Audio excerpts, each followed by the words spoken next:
Donald Trump गुस्से से आग बबूला है।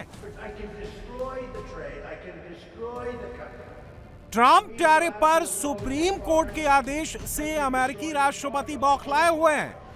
I can destroy the trade. I can destroy the country. Donald Trump बहुत ही खतरनाक मूड में हैं। I can embargo. I can do anything I want, but I can't. Trump अपना गुस्सा छिपा भी नहीं रहे, वो डंके की चोट पर अनाउंस कर रहे हैं, मैं चाहे जो करूं, मेरी मर्जी। I can embargo. I can do anything I want. Trump सब कुछ पलट देने पर आमादा हैं। I'm allowed to tell you can't do business in the United States anymore. We want you out of here. America के पावरफुल प्रेसिडेंट अपनी power दिखा रहे हैं। We have very powerful alternatives that have been approved by this decision.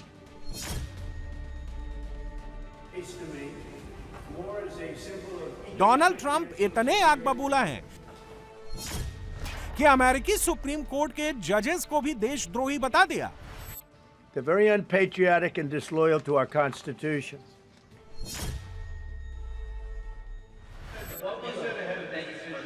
बात tariff से शुरू हुई थी, जो अब राष्ट्रपति की कुर्सी तक पहुंच गई है। ट्रंप कहते हैं विरोधी मेरी जीत को पचा नहीं पा रहे। I won by millions of votes. We won in a landslide. With all the cheating that went on, there was a lot of it, but we still won in a landslide. Too big to rig. But these people are obnoxious, ignorant, and loud. They're very loud.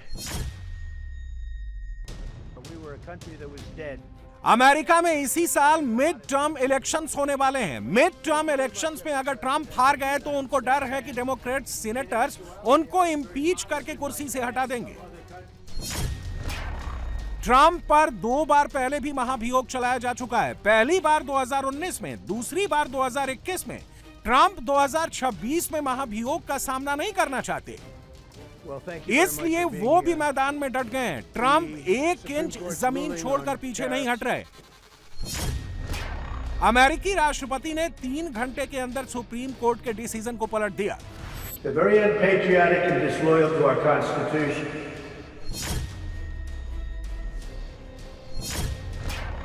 Donald Trump ने सभी देशों पर global 10% tariff लगा दिया। दरअसल Trump इस बात को बचा नहीं पा रहे कि पूर्व राष्ट्रपतियों द्वारा नियुक्त सुप्रीम कोर्ट के जजेस अमेरिका के मौजूदा राष्ट्रपति के फैसले को पलट दें, इसीलिए ट्रंप फुफकार रहे हैं। I am allowed to cut off any and all trade or business with that same country. In other words, I can destroy the trade. I can destroy the country. I'm even allowed to impose a foreign country destroying embargo. I can embargo. I can do anything I want, but I can't charge $1. Because that's not what it says. And that's not the way it even reads. I can do anything I want to do to them, but I can't charge any money. So I'm allowed to destroy the country, but I can't charge them a little fee. I could give them a little 2-cent fee. But I cannot charge under any circumstances. I cannot charge them anything. Think of that. How ridiculous is that? It's incorrect. Their decision's incorrect. But it doesn't matter because we have very powerful alternatives. Trump ने दूसरे term में tariff को हथियार की तरह use किया। जिस भी देश ने उनकी बात नहीं मानी, उस पर ट्रंप ने टैरिफ ठोक दिया। अमेरिकी सुप्रीम कोर्ट ने टैरिफ लगाने के ट्रंप के पावर को ये स्ट्राइक डाउन कर दिया। यहां एक पेच है जिसे समझना जरूरी है। यूएस सुप्रीम कोर्ट का फैसला केवल उन टैरिफ पर लागू होता है जिन्हें ट्रंप ने आईईपीए के तहत लागू किया था। यह कानून राष्ट्रपति को आपात स्थिति में व्यापार नियंत्रित करने की शक्ति देता है। ट्रंप ने पहली बार फरवरी 2025 में इसका इस्तेमाल किया, चीन, मैक्सिको और कनाडा पर टैरिफ लगाकर। तब ट्रंप ने कहा था कि ये देश में फेंटानिल सप्लाई कर रहे हैं, जिससे अमेरिकी नौजवान मर रहे हैं। लेकिन जल्द ही ट्रंप ने लिबरेशन डे अनाउंस करते हुए टैरिफ का दायरा बढ़ा दिया और लगभग सभी देशों पर 10% से 50% तक टैरिफ ठोक दिया।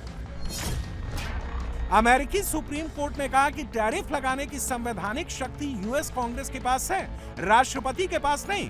कोर्ट ने यह भी कहा है कि आईईपीए का मकसद डॉलर कमाना नहीं है, सुप्रीम कोर्ट ने टैरिफ लगाने के ट्रंप के अधिकार को असंवैधानिक कहा, तो ट्रंप ने जवाब में 10% का ग्लोबल टैरिफ ठोक दिया, जो सभी देशों पर लगेगा। यानी अमेरिका में जो भी माल दूसरे देशों से आएगा, उस पर 10% यूनिवर्सल ग्लोबल टैरिफ वसूला जाएगा। Today I will sign an order to impose a 10% global tariff under Section 122 over and above our normal tariffs already being charged. Trump ने 10% ग्लोबल टैरिफ सब पर लगा दिया है, यूरोप पर भी, एशिया के देशों पर भी, G7 देशों पर भी, ऑस्ट्रेलिया और लैटिन अमेरिका पर भी, अपने पड़ोसी देशों कनाडा और मैक्सिको पर भी और भारत पर भी। नए टैरिफ के लिए ट्रंप ने नया रास्ता निकाला है। सुप्रीम कोर्ट के फैसले के बाद ट्रंप एक ऐसा कानून खोज कर लाए जिसका इस्तेमाल कभी किया ही नहीं गया था। यह है अमेरिकी कानून का सेक्शन 122। क्या है सेक्शन 122? सेक्शन 122 अमेरिकी राष्ट्रपति को 150 दिनों के लिए 15% तक टैरिफ लगाने का अधिकार देता है। उसके बाद इसे कांग्रेस से मंजूर कराना होगा। मतलब ये कि यह समाधान भी अस्थायी है। 150 दिन बाद डोनाल्ड ट्रंप के पास कुछ रास्ते होंगे। यूएस ट्रेड एक्ट 1974 की धारा 301 के तहत टैरिफ लगाया जा सकता है। इसके लिए ट्रंप ने अमेरिकी ट्रेड रिप्रेजेंटेटिव जेमिसन ग्रियर को दूसरे देशों के ट्रेड व्यवहार की जांच करने का आदेश दिया है। दूसरा रास्ता ट्रेड एक्सपेंशन एक्ट 1962 की धारा 232 का है। यह प्रावधान राष्ट्रपति को उन आयातों पर टैरिफ लगाने का पावर देता है जो राष्ट्रीय सुरक्षा के लिए खतरा हो। टैरिफ लगाकर ट्रंप ने लगभग $175 बिलियन जुटाए। जिन कंपनियों से ये पैसे वसूले गए वो अपने पैसे वापस मांग सकते हैं। ट्रंप ने साफ साफ कह दिया है कि एक भी डॉलर वापस नहीं लौटाऊंगा। They take months and months to write an opinion, and they don't even discuss that point. We've taken in hundreds of billions of dollars, not millions, hundreds of billions of dollars. And so I said, well, what happens to all the money that we took in? It wasn't discussed. Wouldn't you think they would have put one sentence in there saying that keep the money or don't keep the money, right? I guess it has to get litigated for the next 2 years. So they write this terrible, defective decision, totally defective. It's almost like not written by smart people. पूरी दुनिया को डर लग रहा है कि tariff पर रोक के गुस्से में ट्रंप ईरान पर हमले का भी ऑर्डर दे सकते हैं। मिडिल ईस्ट में पहले से टेंशन हाई है। ट्रंप के मूड ने इस टेंशन को और बढ़ा दिया है। अमेरिका में जो माहौल है उससे ध्यान भटकाने के लिए ट्रंप ईरान पर अटैक शुरू कर सकते हैं। मिडिल ईस्ट में अमेरिकी सेना पहले से ही पोजीशन ले चुकी है। ट्रंप के ऑर्डर पर ईरान में बमों और मिसाइलों से धूम धड़ाका शुरू हो सकता है।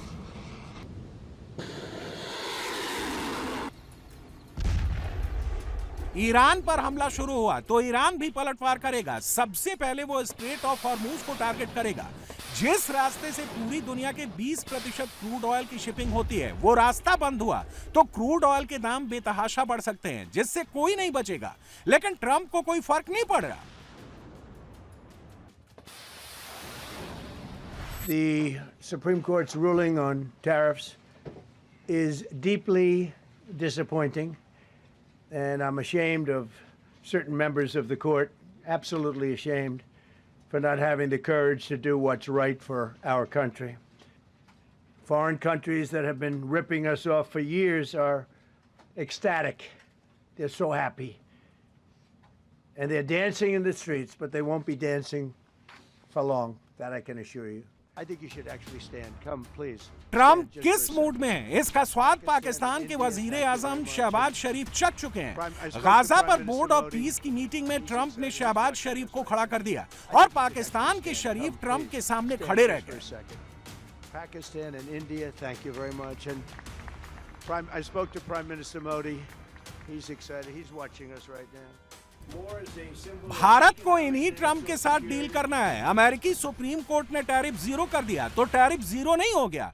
सुप्रीम कोर्ट का आदेश ट्रंप मान ही नहीं रहे। On the trade deal, which is the framework which is to be signed with India sometime soon, will that stand now? And on the decision, nothing changes. No, nothing changes. They'll be paying tariffs, and we will not be paying tariffs. Our deal with India is they pay tariffs. This is a reversal from what it used to be, as you know. India, and I think Prime Minister Modi is a great gentleman, a great man, actually, but he was much smarter than the people that he was against in terms of the United States. He was ripping us off in India. So we made a deal with India, and it's a fair deal now, and we are not paying tariffs to them, and they are paying tariffs. We did a little flip. I think my relationship with India is fantastic, and we're doing trade with India. India pulled out of Russia. You know, India was getting its oil from Russia, right? And they pulled way back at my request because we want to settle that horrible war where 25,000 people are dying every month. And my relationship with Prime Minister Modi is, I would say, great. I also stopped a war between India and Pakistan, as you know. The framework which is to be signed with